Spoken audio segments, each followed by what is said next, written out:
Blue Resources Trust is a Sri Lankan NGO. We started work in 2016. Primary areas of focus are coral reef conservation and elasmobranch fisheries. We also help the government with policy work and MPA management. So since we started our fisheries project, we have surveyed nearly 20 harbours and landing sites all across the country. What we've done for the last 3 years is focus more on data collection from the lesser known and smaller landing sites because very little to no data exists from these sites. When we go to the fish market, we take photos to know what species are being landed. We take measurements of those specimens that are landed. We also take DNA samples from the specimens at the fish markets. Since August of 2017, we've documented 13,000 specimens consisting of 40 species of rays and 43 species of sharks. From these specimens, we have collected over 3,000 DNA samples. The reason we study sharks and rays is because these animals are very vulnerable to overfishing. Unlike other fish, their life cycle and life histories resemble land animals like elephants and leopards more than fish like tuna. Most sharks and rays live for a long time. They have very few young. They reproduce only once every few years. All of this makes them very vulnerable to overfishing. There are many different fishing methods used in Sri Lanka depending on the size of the boat and the weather. While there are a few targeted shark and ray fisheries, most of them are bycatch in the long line and the gillnet fisheries of Sri Lanka.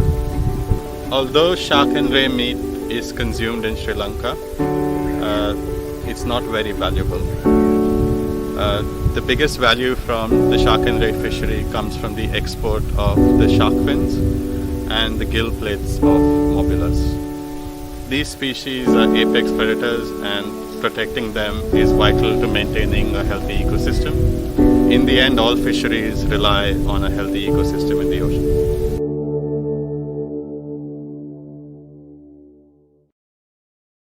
Conserving blue carbon ecosystems like seagrass, mangroves and marshlands is important because they store 3 times more carbon than forest and land ecosystems.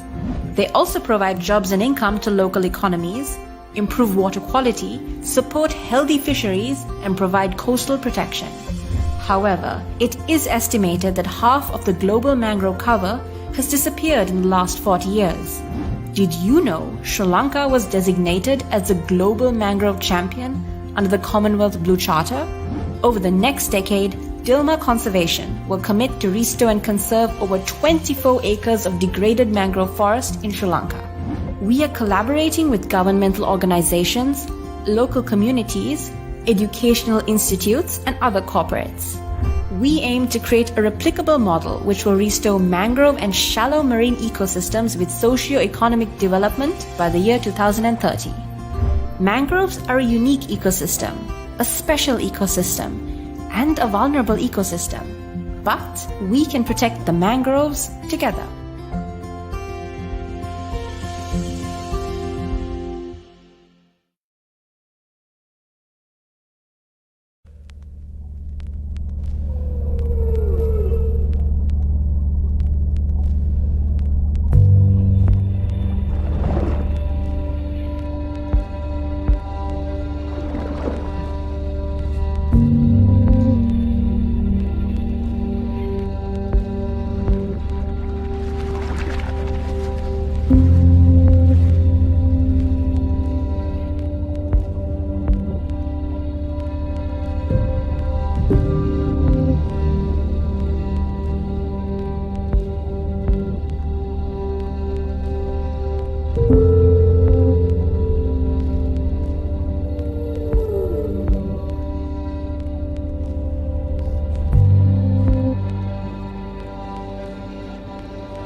the ocean.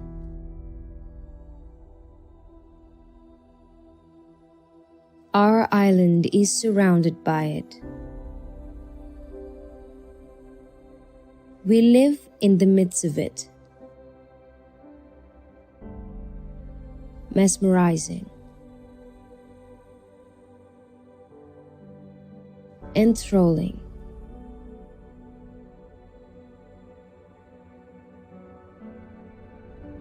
pleasing.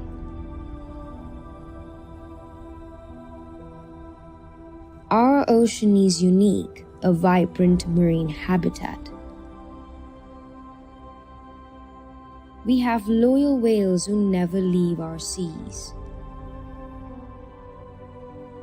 Turtles who always return to our shorelines. Mangroves sequestering carbon. Dugongs gliding beneath the waves. Seagrass meadows pumping oxygen we breathe. Underwater reefs sheltering marine life. But they're struggling. Coral reefs bleached. Our seabeds scraped over by foreign fishing trawlers. We're depleting our marine life through overfishing. Plastic and chemical waste pollution gush into our oceans. Coastal sand is disappearing. Marine animals killed by dynamite. Turtles entangling in goose nets.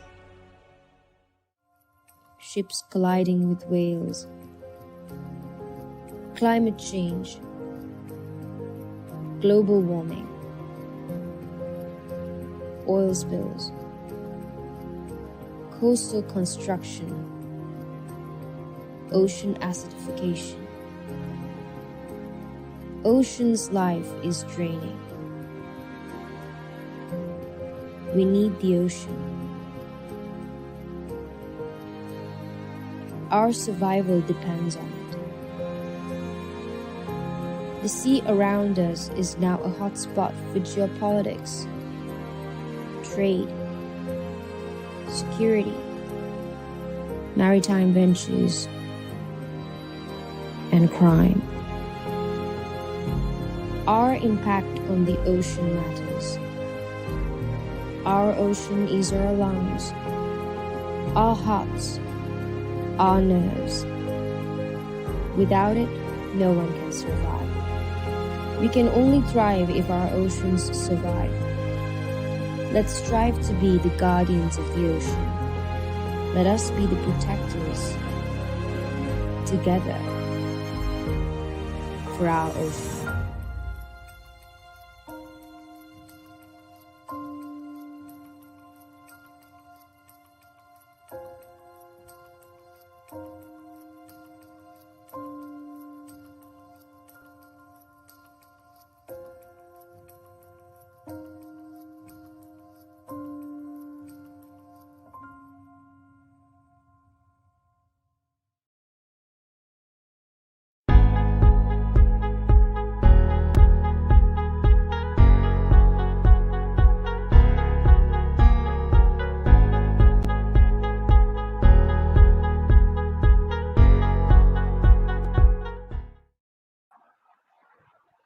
Hi, my name is Muditha Katuwawala.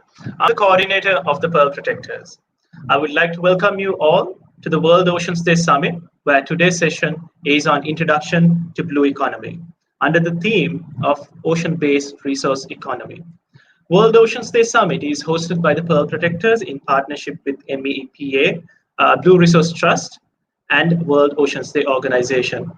The World Oceans Day Summit intends to delve into all aspects of the ocean around Sri Lanka while highlighting key challenges, opportunities, and inspiring Sri Lankans to love and care for our marine environment. Parallelly, we have been conducting the World Oceans Day through art, exhibition, and competition, where 2 days ago was the deadline for all submissions. We are happy to say that we have received more than 1,000 amazing artwork, and our team and the judges are now shortlisting the top 36 winners. So we will be announcing the winners on 8th of June at the conclusion of the summit at 5:30 p.m. This exhibition is now the largest virtual art exhibition and competition ever to be conducted. Meanwhile, if you want to learn more about the summit, you can always visit pearlprotectors.org. The topic of the session today will be very insightful and important as we intend to delve into the new concept of blue economy. Many of you are probably hearing this for the first time. Hence, we hope this session will be an eye-opener into the aspects of blue economy. Blue economy aims to broaden a country's economy to its surrounding blue resources for food, transportation, energy, and so on. We have some great guests today to talk about the topic. I would like to introduce Professor Ajith Alwis, who is a professor of chemical and process engineering at University of Moderator. Hi, Professor Ajith. How are you? Hi, thank you. We have Professor Prashanthi Gunawardana, who is the professor in Environment Economics and Resource Economics Unit at University of Sri Jawaharlal. Welcome, Professor Prashanthi. Okay, thank you. I would like to request all our audience to send us any questions that you may have. We will try to answer the most relevant and the important ones, of course. And simply how you can ask the questions is by adding your question to the comment section either on Facebook or on YouTube. So let's start with the session. I would like to first ask Professor Alwis, what is the concept of blue economy? Yes, Muditha, thank you for the invitation. Of course, the blue economy, people look at it in multiple definitions, but I think as the world moves on to the imperative of sustainable development, this is getting more significant because we have added a concept of conservation. So earlier, I mean, you can take it as the exploitation and conservation of marine and coastal resources as a very small definition of the blue economy. But from that exploitation, I just thought I share this picture.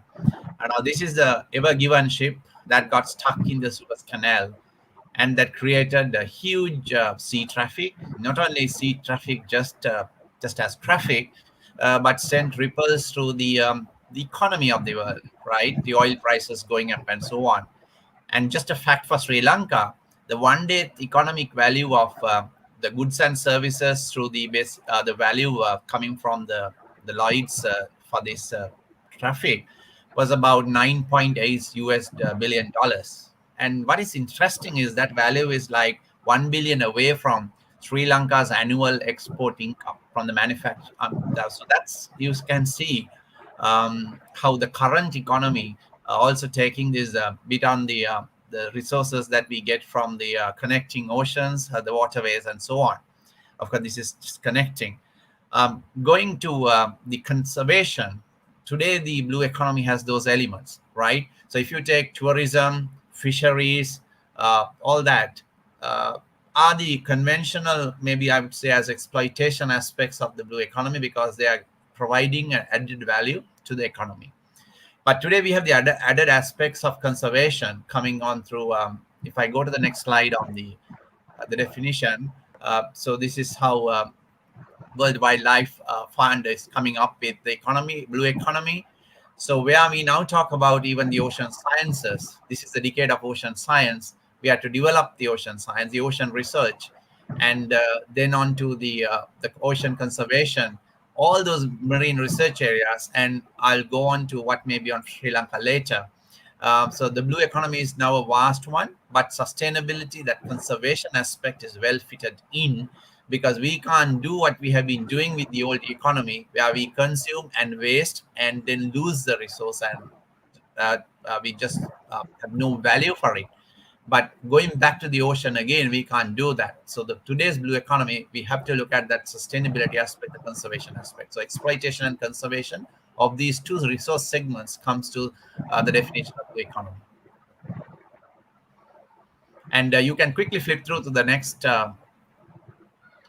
So when you talk about even mining, the deep seabed mining, the ocean energies, and so on, like the very significant innovations coming through from marine research into solving even like the global warming issue, like feeding.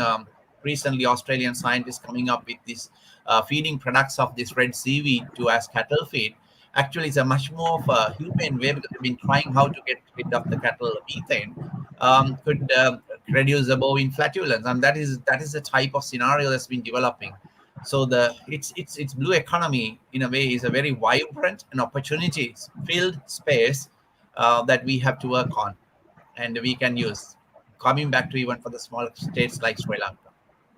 And finally, the next slide just captures that, something we pushed it when I was looking at nanotechnology, where we bring the resources, which is like almost like exploitation, and but knowledge together, fusing them together. So you look at the sea, you look at the coastal, and you look at the marine resources, and here we have an economy. Here we have services and opportunities that we can use. So that's in a nutshell. That's excellent. Thank you, Professor Alwis. That was quite insightful. Professor Prashanthi, I want to ask you: is there any different concept on identifying what an ideal ocean-based resource economy should be?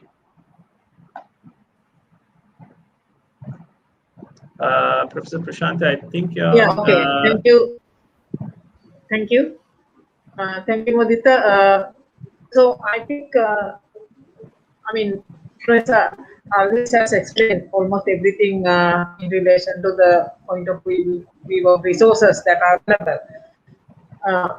My own perception about a blue economy is that it has to be based on the circular economy principle. So in the modern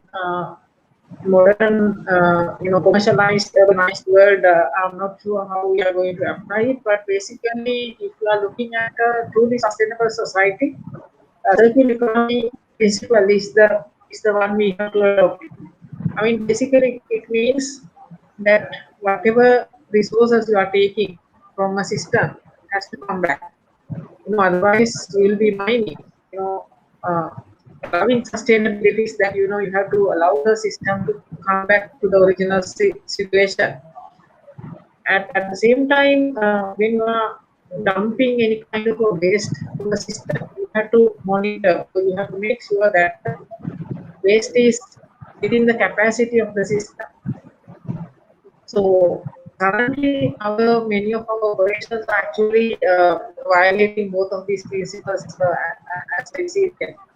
So we are taking out resources, and we are not thinking about replenishing it with any other means, and also we are dumping waste. The recent instances also show that how much of damage we have done to ourselves.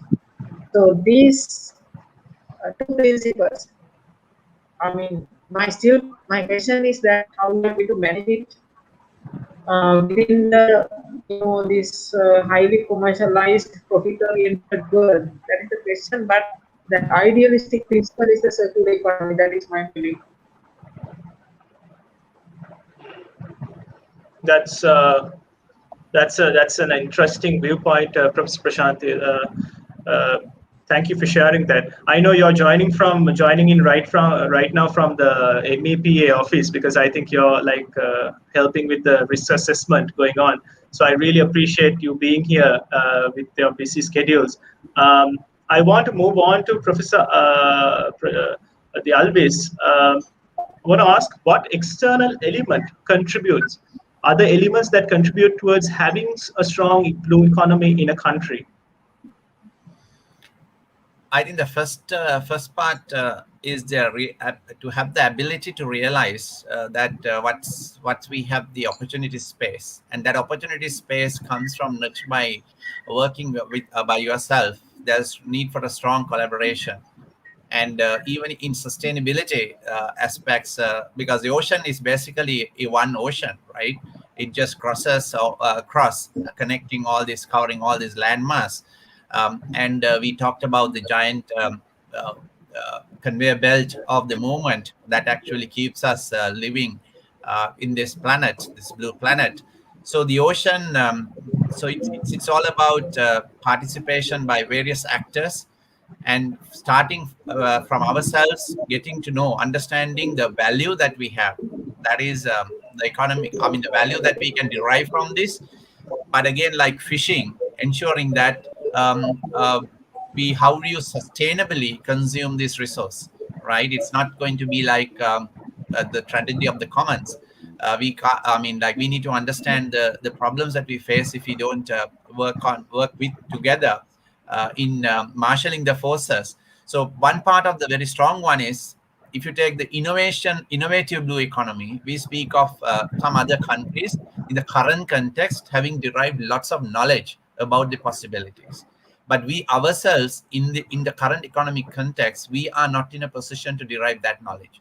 But being in one planet and knowing the crisis that we are facing, we now, in this particular resource, we need to have the insights, and we have to have the mechanisms to mobilize that to our benefit and to others' benefit in a sustainable way. This knowledge sharing is very important.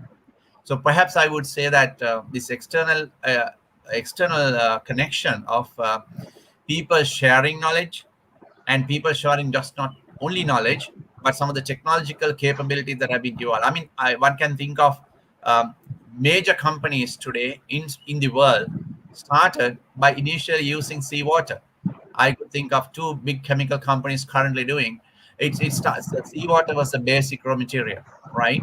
But if we can, I mean, now that is the old knowledge, and they have taken, I mean, use that knowledge have been gone to a different level. But as I said, on ocean research and so on, now there's a lot more knowledge being generated and a lot of issues, and we ourselves are not aware of. And how do we develop our economy with collaboration, with using the knowledge? This is synthesizing. Okay, I have this resource. I mean, Sri Lanka has this much of 8 times the economic zone, right? But it has to be the collaboration. And I think when this Mauritius Declaration and all that partnerships came in, it was okay, what can the technology strengths that I have as a country, what can I bring to yourself, sharing that and enabling. So the strong international collaboration in knowledge and in understanding that we are in this problem together that we must change has to come in. Yeah, I agree. Like all nations are connected together by the ocean. So I think if we are to develop the economy, the blue economy, all regional countries and the world together should work together. So that's really important.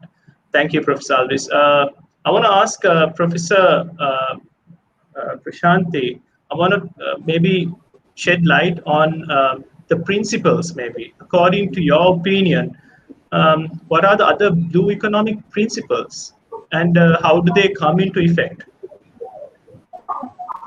Yeah, I mean, one of the main principles is that, identifying the different aspects of a resource. Like, if you think about the entire ocean as, one big resource entity, so we have applied, I mean, we can apply this concept of total economic value. I mean, we tend to focus always on the direct use values, the harvest values, perhaps the weaving value, the recreational value, but beyond that, there are a lot of other values that are defined under the total economic value. For example, the future value, the indirect benefits, the coral reefs, support a lot of fishery production, but I mean, when you try to focus your attention on the direct users, you tend to, ignore these indirect users, and therefore you tend to not to protect them. On top of that, we have another very important component of the non-use value. So even if you are not going to use any resource, we still would like to see them there. Like a very far away, remote corral, we may not be able to go and see, but we would like to see it there. And that value, that knowledge that it is available brings us economic value. So these, hidden or the non-market concepts have to be brought into the scene. I mean, to recognize it as a holistic resource. Aggregating all this total economic value will be able to drive yourself for better decision making and the better protection measures and towards the sustainability of the resource. On top of that, we can also talk about few other principles, like from an extraction point of view, resource economic principles have uh, based on the particular principle. I mean, for example, if you are harvesting fish, the basic principle is that you have to equalize the marginal benefit of extraction with the marginal cost of extraction. So that is the extraction point of view. At the same time, you can talk about the from the conservationist point of view. So if you are a vegetarian person, you don't have any value from the extraction. So then what is the social cost of extraction? So that has to be brought into the picture when you are talking about vegetarians conservation value. I mean, for example, blue whales we do not kill, but we derive some other value. So similarly, waste emission to the ocean resource is also should be based on those principles. The damage cost have to be equalized with the the control cost. So these principles, I think, although I did not see much in the literature, have to be really put into the application, and then work out. There should be worked out examples for us to apply all these principles. I know total economic value has been applied, but many other principles related to resource extraction and the waste emissions are very much lacking in the Sri Lankan context.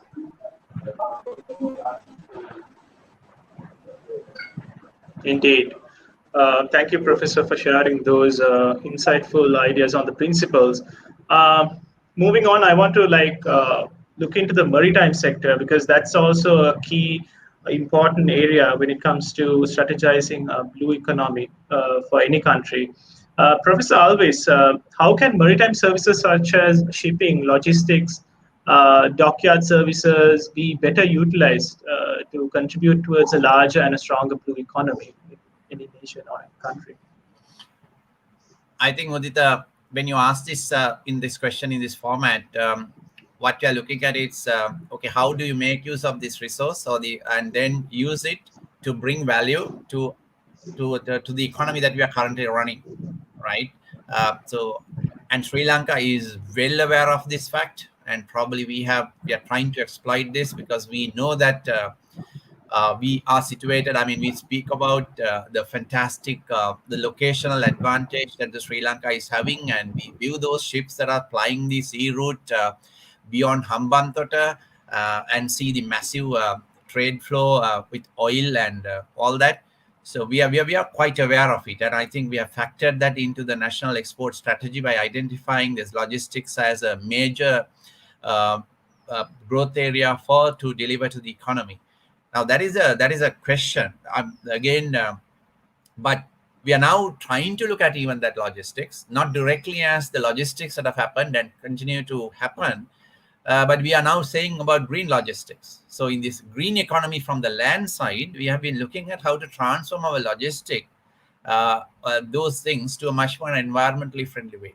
Now, this is where I would see that when we realize this blue economy from, let's say, the Indian Ocean, we have to think, okay, we have to manage even this logistic, not just looking at, okay, the vast expanse of ocean that's available, and it's a fantastic space.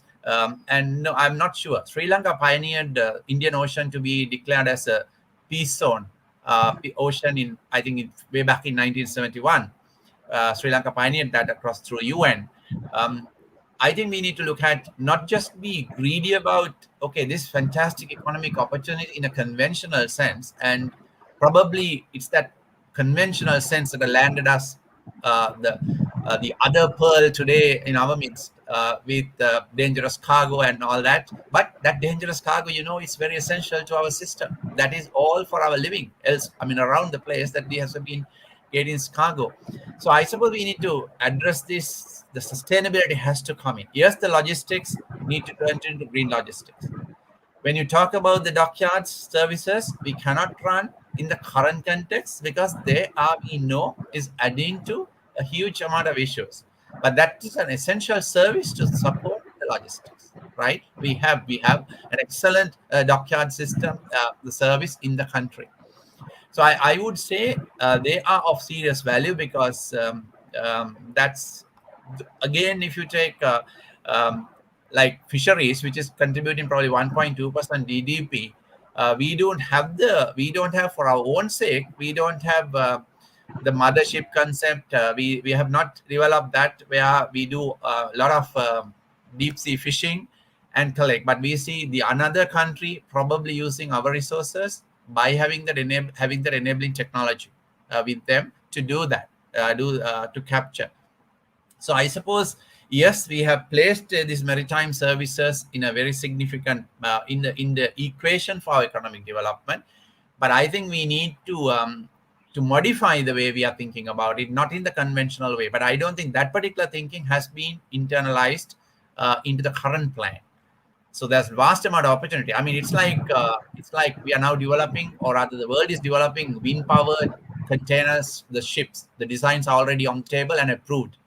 But just imagine that wind-powered ship taking all this dangerous cargo, which is like the old chemistry, that is serving the old society. So then I don't think that is a real service. We need to take that holistic approach. While we have been looking at this brown side concept and this blue economy needs to be modified with that sustainability thinking. So the old blue economy definition has to go out.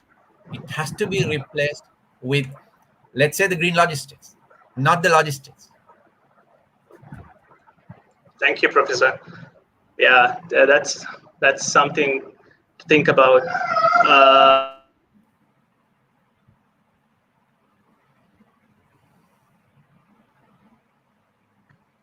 So I have the next question from Professor Prashanthi. Could you maybe explain the understanding the following sustainable aspects in expanding ocean-based resource economics is critical? What are the important sustainable aspects which needs to be considered in expanding an ocean-based economy? Muditha, my view is, again, has this word of green, but I may go in contradiction with what Professor Alwis has mentioned. The true green concept, true green means that you are talking about sustenance over a long period of time. You should not be, sacrificing the ecosystems and natural environment around us for the sake of the current generation, but we should be also looking at the future generations. So just imagine this, the disasters that are happening around us and the chemicals we are using. Are they really necessary? Can't we go without them? So we are adding, continuously set of chemicals, materials that are not handled by the nature. We do not have even, artificial systems to manage them. So basically, we are violating the circular economy principle. So in a real green economy, I think my opinion is the blue economy also subjected to the green economy principles of the ecosystem accounting based principles. So if we have to, account for the damages that are basically done by the so-called material that we are importing, I think it is negative. Our economy is going to be negative in the green economy based on the green economy principles. I don't think we are adding any value by importing plastic, because think about all the damage we are doing in the production process, in the final disposal, and the entire life cycle. I mean, just for maybe 10-minute convenience. I mean, many single-use plastic we are using within time period of less than 10 minutes. So can't we do without? I mean, what kind of attitude changes we should be looking at? I think this whole story of sustainability, green economy, blue economy should focus on this idea. I may not be, not be practical in the current modern context, modern consumerism-based world. But I still believe in this idealistic situation that we should be going. I mean, we should know the correct thing. We may not be reaching there, but we should know the correct thing. The should be case. I mean, we can analyze what is the case, but what should be the case it should be our target. Hope I have answered your question. No, of course, that's thank you for sharing that opinion, Professor. I want to move on to Professor Alwis. So we were talking about a lot about the sustainable aspect, and which is really important, and we need to now look at like what Sri Lanka can really, like, what's the scope for Sri Lanka when strategizing this along a very sustainable process. Professor Alwis, what potential does Sri Lanka have in expanding the blue economy? Probably I may have just mentioned a few things, but I think we can also add to add more value to this concept of blue economy and make maybe a nation that uses some new set of new principles, but based totally along the sustainability concept in managing our to use the economy to our economy. I think there is a discussion that the innovations in blue economy is confined to more advanced countries, those who have advanced, and that's what I said about knowledge sharing and technology sharing to come in. You see, just an example, now our current economy may be depending on, we have the current conventional refinery. Current conventional refinery produces us the fuels and all what we are using. I mean, most of our pharmaceuticals come from the petroleum-based stuff. So we have this central unit of a refinery giving us one thing on energy and the other thing on the chemicals to run, which is what we call as materials and fuels, right? Now there is this opportunity that we can get this entire refinery from the ocean. I would even declare it's like blue chemistry, right? We can do that. We can do that with microalgae and so on. This has already been proven to a great extent, but it's the scaling up that is required but just pure scaling up to support the current demand, I will not value, because that's not sustainable. I think we need to, that is where the SDG 12 comes in. We need to understand the value of sustainable consumption in our overall, the goal of sustainable development, because SD is probably a dream. If we spent our life on unsustainable consumption, it's not going to be there, right? So I think these opportunities are immense in the blue space, in the ocean space, rather than looking at the conventional, the transport and conventional logistics and the conventional ocean-based services. We should be now biomarine refinery is a possibility, right? But on the conventional side, we also have like the seabed minerals to take in. I remember way back, a decade back, Professor Mashelka had a dream printed. He said the dream is year 3000 comes in. He's dreaming about his India being powered by the methane, the hydrates, the clathrates. There are ocean deposits, right? Now it has been mapped up to Sri Lanka, but Sri Lanka has not mapped our clathrate deposits, and it has to be there. We are not mapped clathrate deposit. But when the ocean acidification and the warming takes place, some of these gases do get slowly released because they are frozen deposits, right? Now, what that scientist was dreaming and suggesting for India is use of these clathrates for energy. And he was identifying India is running on that energy. And Japan is very much interested, and a lot of advances have been made on these clathrates and seabed methane and so on. So these opportunities, which actually brings us to a completely different way of running the economy, but really based on this vast expanse of the ocean, this enables. So growing the going plankton, the seaweed and extracting, because there's a lot of new knowledge on the chemicals that we have.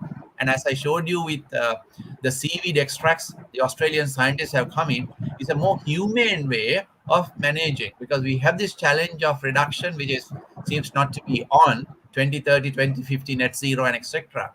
This has to be technology intervention. Science and innovation has to come in for these interventions to materialize. I mean, these goals to be realized. I mean, no way conventional mechanisms are going to deliver, right? We need to have innovation. So the ocean offers us a lot of opportunities for us to do this. But while solving, maybe addressing the global, why don't we look at the Sri Lankan economy? We can say that, yes, we are going to change ourselves, transform ourselves, the new way of thinking. We are not going to follow the same road and just keep on adding a few bits here and there and change. Okay, we are doing it, but we can follow an innovative pathway using knowledge and sharing resources with the ocean, because we have, let's say, 8 times more, and we have hardly lot less explored our the ocean potential. But we know from a terrestrial hot biodiversity hotspot, right, there's so much more there as well, but with the concept of this sustainability in mind. So I would say Sri Lanka has a lot of opportunities, but we must declare a roadmap with a very civic conscious sustainability with a mindset. Look, we can get 5. This is our development plan, and be using these marine resources, but not adding more ports and more ships and more of that, and saying, look, there's a contribution coming more. To me, I look at little differently, using new knowledge and with our responsibility inbuilt to the actions that we take. Opportunity is there, but that to realize that opportunity, lot of strong action need to be taken. Thank you, Professor Alwis. You spoke about the Sustainable Development Goals, so that's something that's a whole different topic which we want to really delve into in the next session. So stay tuned for that. I think we have an exciting lineup of discussion that is planned for that session. We spoke about Sri Lanka's potential, but I want to also ask what are the challenges also. So Professor Prashanthi, if you can just share what challenges which need to be overcome, and how should government, industries, and even individuals approach towards venturing into an ocean-based resource economy? Yeah, I think we should be really looking at how the so-called policy instruments are applicable in the management. I mean, we tend to usually focus on the command and control approaches, but there are a lot of market-based instruments that are applicable in various aspects related to the marine and the ocean-based economy. So I think we should try to investigate and look at the applications of those market-based instruments and their applicability. I think Sri Lanka's legislation has a lot of provisions given. I mean, for example, the National Environmental Levy Act enables us to tax whatever environmental damages that are done. So this act has been established in 2008, but I do not see that very much applications around the country.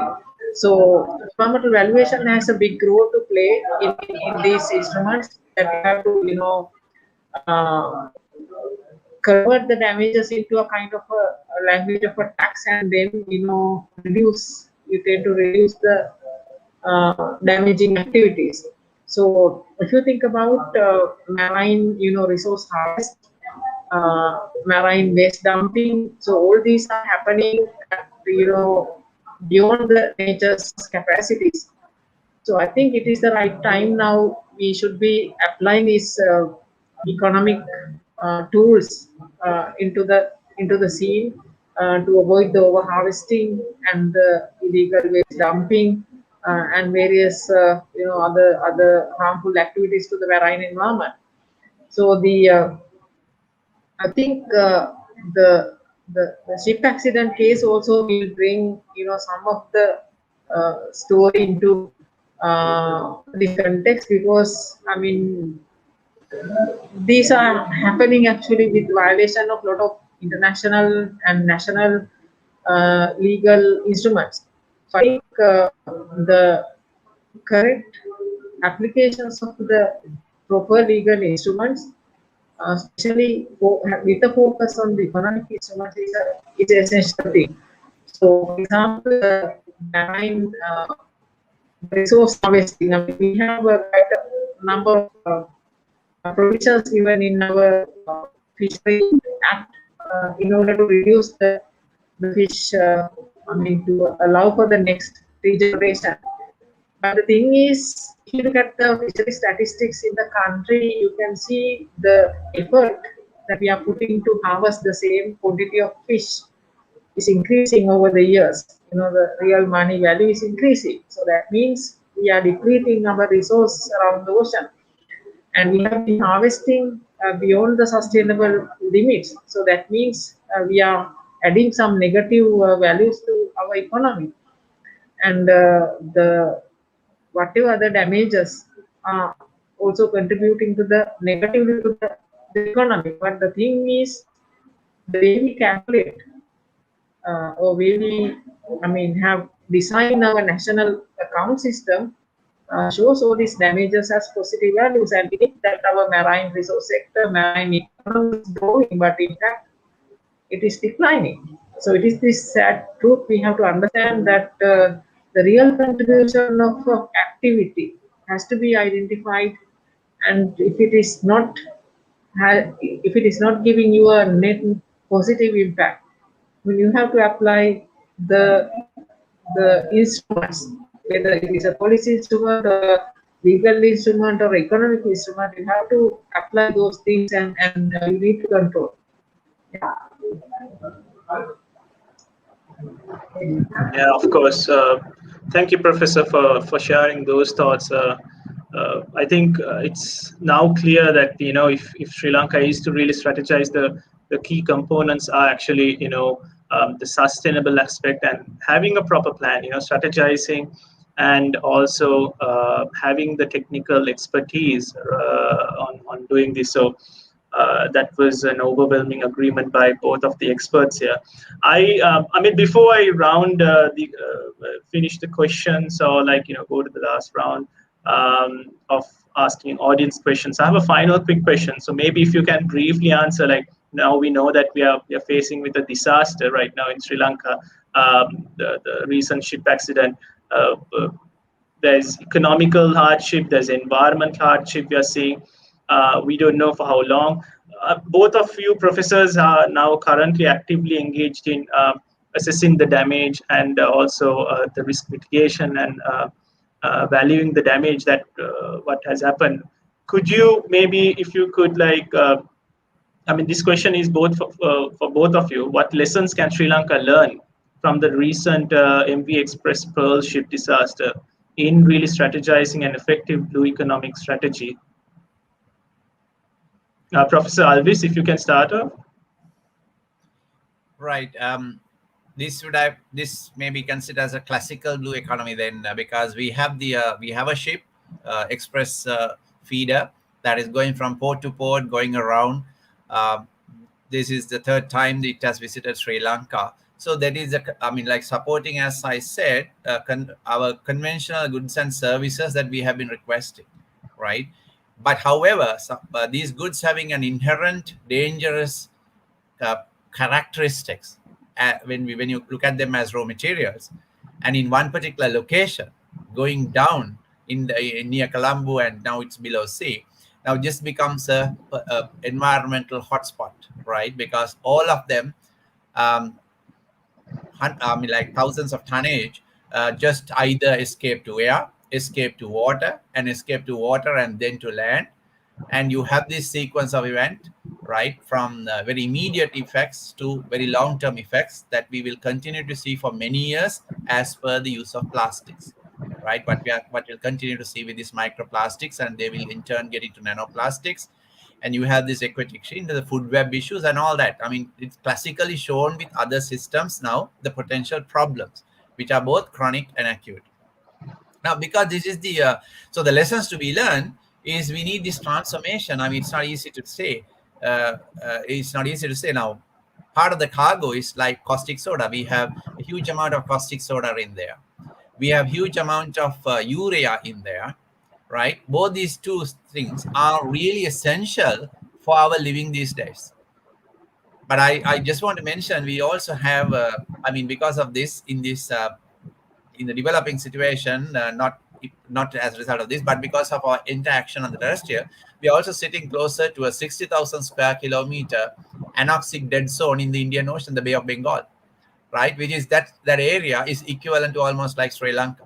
That has been our continuous nitrogen input, which is what the ship is taking also urea for our food and stuff, the nitrogen.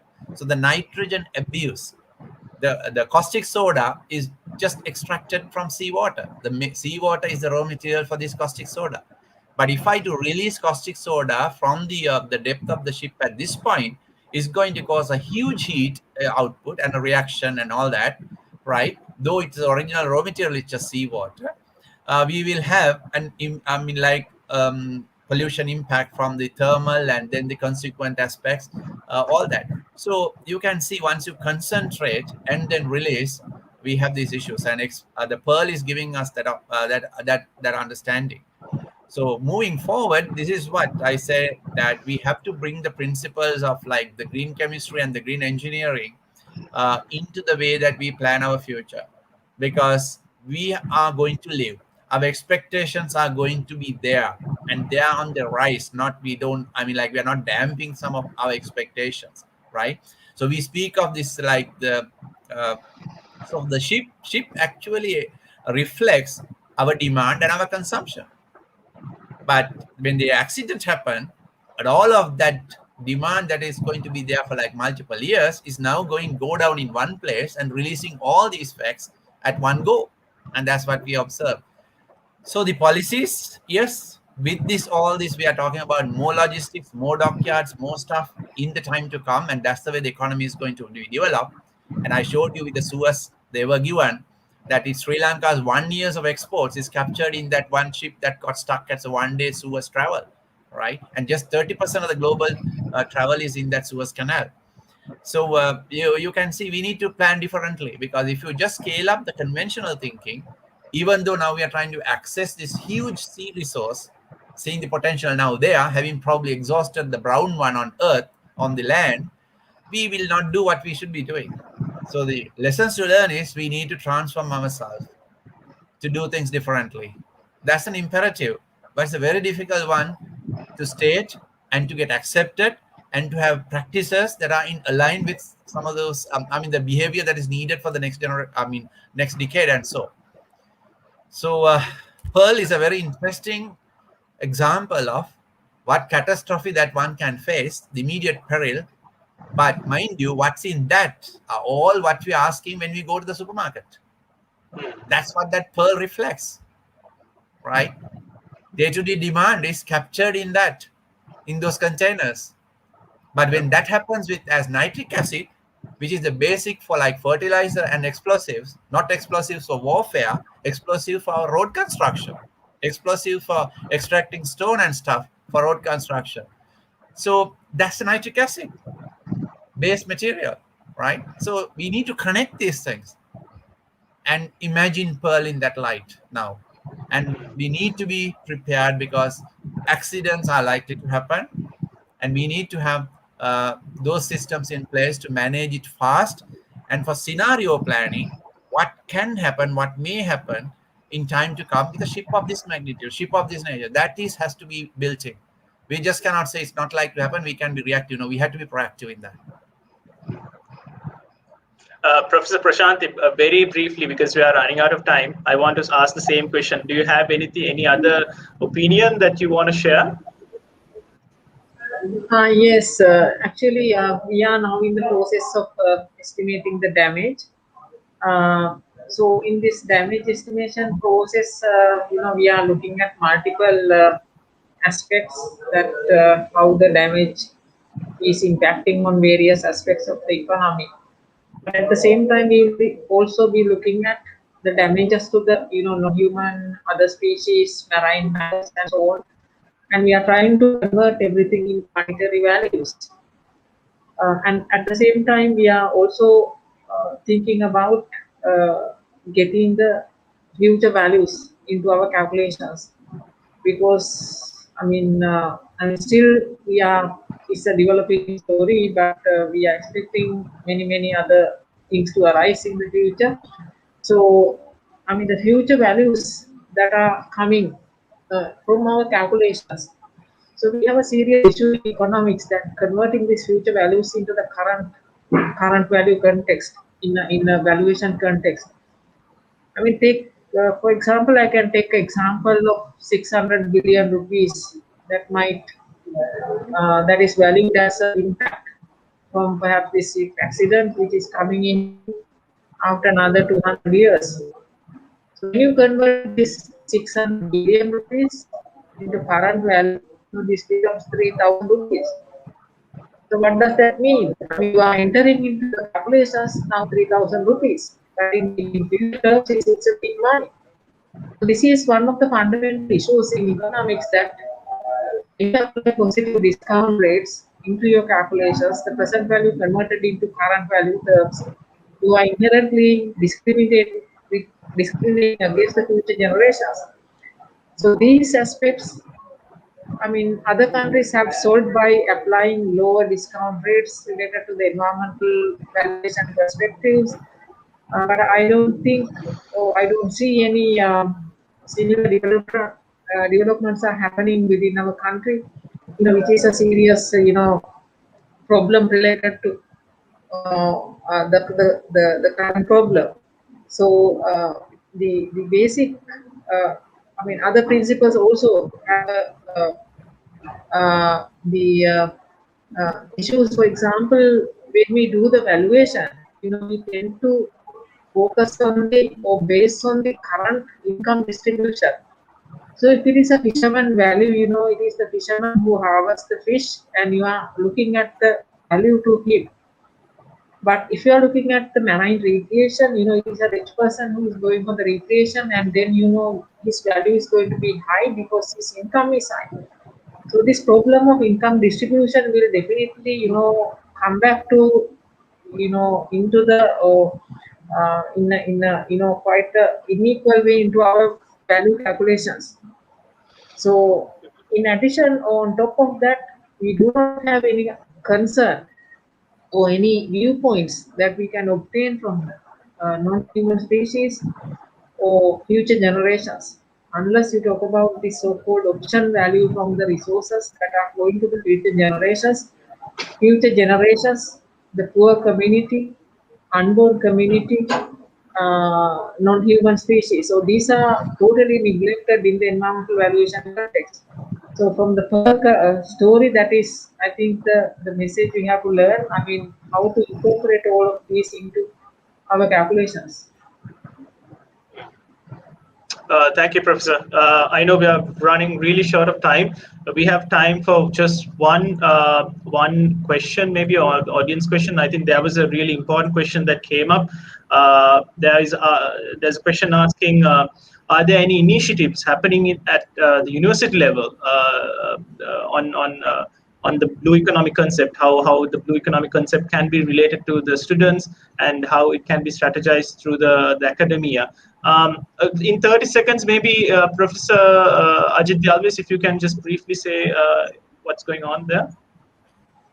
A very quick one on research. Yes, I know for a fact with my colleagues working on like the microalgae to bionutraceuticals, which is a very huge value, and it's a India-Sri Lanka partnership.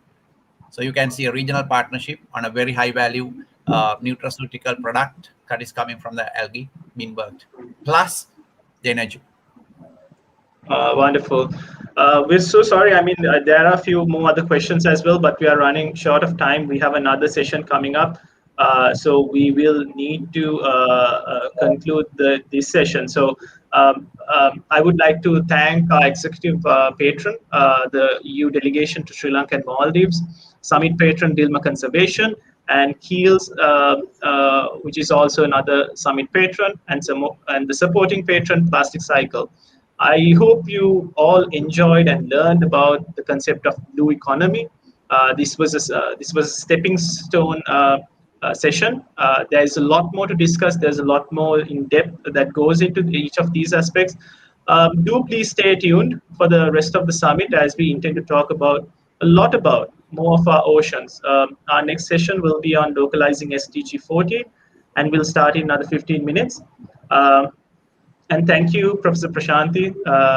Thank you, Professor Ajith Alwis. I know you're in a very busy schedule right now, so thank you for taking time and coming on this session and really highlighting the concept of blue economy. So thank you all for joining in, and we'll see you in another 15 minutes. Thank you.